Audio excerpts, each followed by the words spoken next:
নমস্কার, তোমরা সবাই কেমন আছো?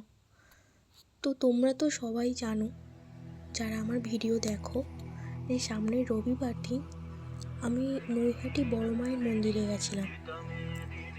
সবাই তো বড় মায়ের মন্দিরই দর্শন করে চলে আসে, হয়তো অনেকে এটা জানে না। যারা এখন বড় মায়ের মন্দিরে যাবে ভাবছো, তাদের জন্য এটা বলা। বড় মায়ের মন্দিরের ঠিক পাশেই বড় মায়ের দিদির বাড়ি, মা ব্রহ্মময়ী মা। এটা হচ্ছে পুরানো মন্দির। এটার পরে বড় মায়ের যে নতুন মন্দির, ওটা স্থাপিত হয়েছে। তো এটাই জানানো ছিল, যাতে তোমরা এটা অবশ্যই দর্শন করো।